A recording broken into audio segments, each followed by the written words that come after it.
Welcome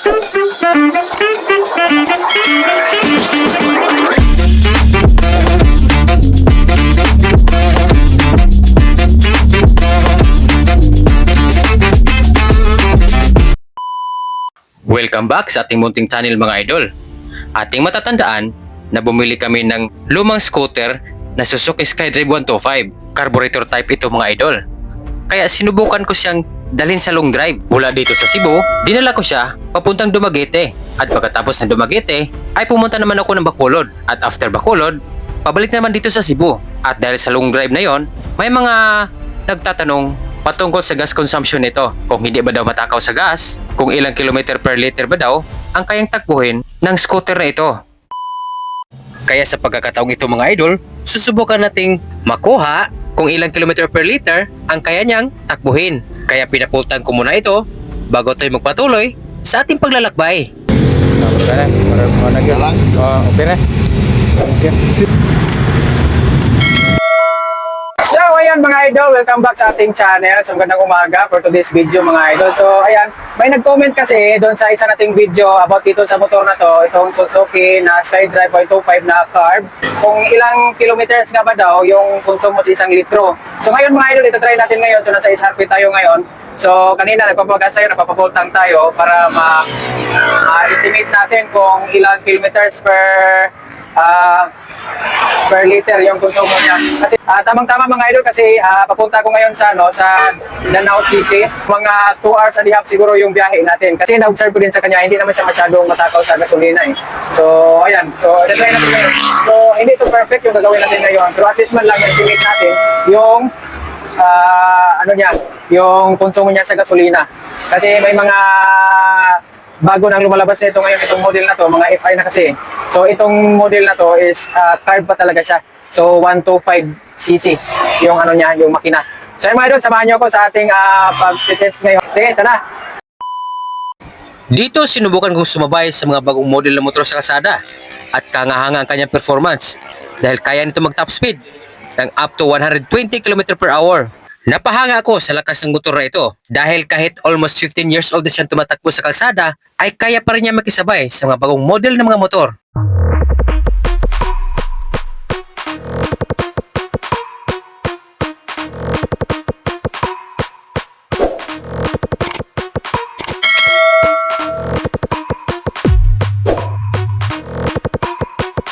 Buti ngayong araw mga idol ay kulimlim.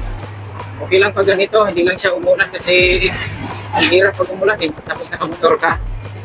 So medyo yung pasada ngayon mga idol kasi Sunday. Medyo maluwag, hindi na traffic. So Mandawi na tayo ngayon mga idol. So yan yung Bay Hotel, yung pinaka malaking hotel dito. Kadalasan dyan nag-check-in mga Koreana, mga Amerikano na may mga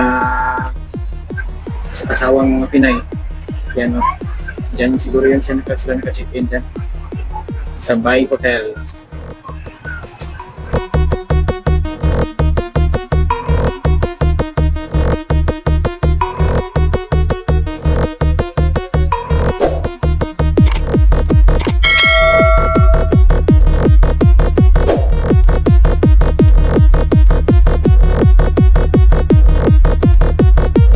So ayan mga idol, boundary na tayo ng Danao. Ayan, kung makikita nyo yung signage, dayon kamo sa Danao. So ito na yung boundary ng Danao at saka Compostela. Ayan. So papasok na tayo ng Danao sa tamang-tama. Boundary ng Danao nasa alas 12:35 na. Since andito na tayo sa Danao mga idol, so syempre kakain muna tayo kasi alas 12 na. Siyempre doon tayo kakain sa kanila specialty dito na tinapa. So yan, kain muna tayo dito mga idol. Yan. So dito tayo sa sa suki kong tindahan. Ito yung suki ko dito. Yan, daming tinapa. Ito yung suki ko dito. Dito talaga ako kumakain palagi pag pumunta ko dito.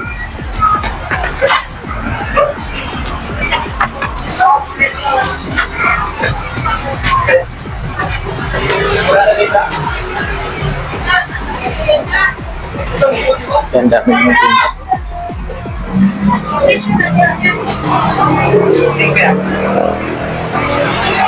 Isa lang ka, kuan. Wala may gagmay ani. Kailan ganing isa ani? Tari, 140. Pwede na 130. Dati, nag-130. Kani 130 ning ko. Kani lang gamay ako ra mo sa mukha. Ah, isa. Ayun, order mo. Yan sila mga ano dito.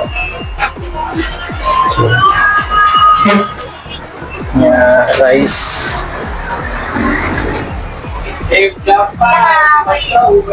Mais lang, day. Isa lang sa. Isa lang sa. So dito talaga ako kumakain palagi na. Kasi dito ay maganda yung view dito. Sea viewing. Yan, nakikita niyo mga idol. Ganda ng view. Nasa tabing dagat.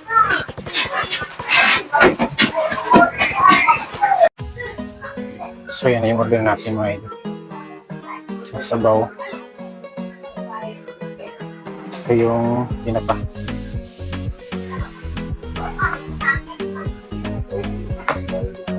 Yan. So ayan.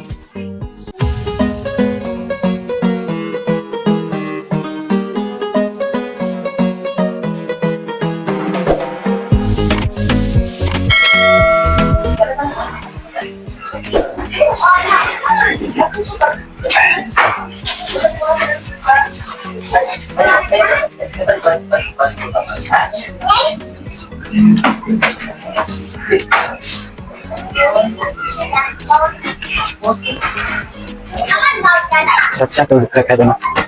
Masarap siya kahit walang sauce. Timplado na siya.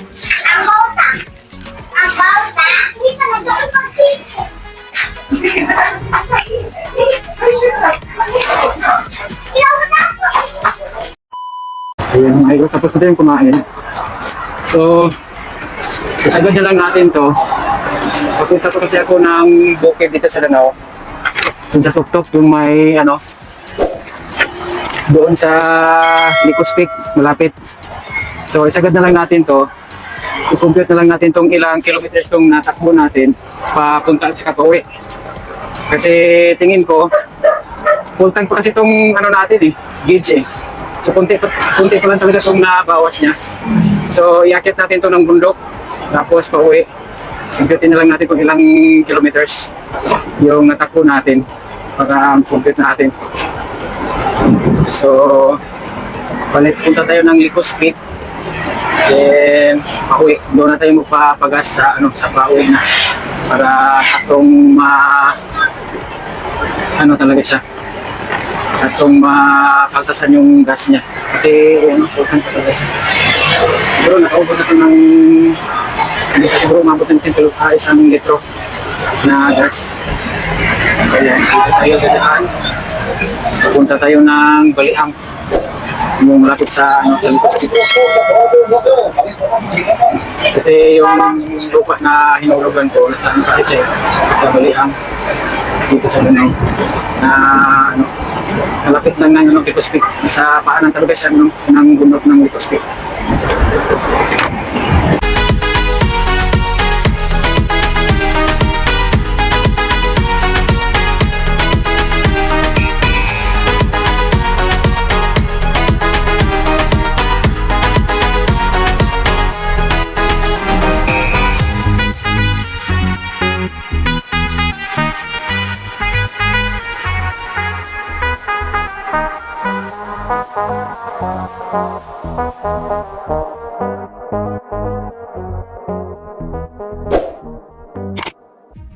Sa puntong ito mga idol ay nandito na tayo sa bukiring bahagi ng Danau City, Cebu. Matatanaw dito ang napakagandang bundok ng Licos Peak na kadalasang pinupuntahan ng mga turista upang mag-mountain climbing. Tanaw na tanaw mula dito ang dagat sa baba. Talagang napakagandang lugar mga idol. Kadalasang pamumuhay ng mga tao dito ay pagsasaka. Kadalasan nila mga tanim dito ay mga gulay, kamote, kamuting kahoy, gabi at iba pa. Halos buong lugar dito mga idol ay napapalibutan ng mga puno ng mga mangga.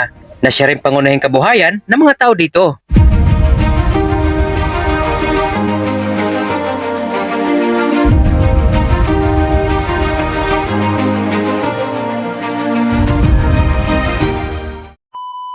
So, pauwi na tayo.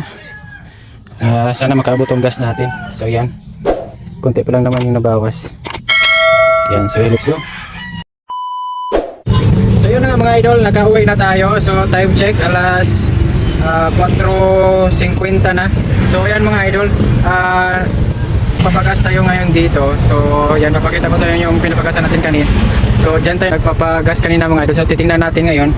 Kasi yung gas natin yung mga idol is lagpas kalahati na siya. Ayan. So titingnan natin ngayon kung ilang litro nang yung naubos natin kanina. So let's go. So ayan mga idol, nakapagas na tayo. So full tank natin.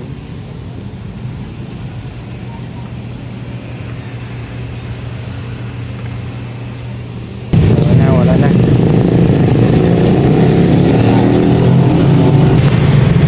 158.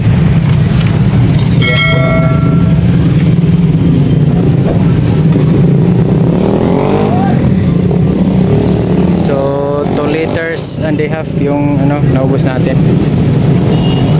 Sige, let's go.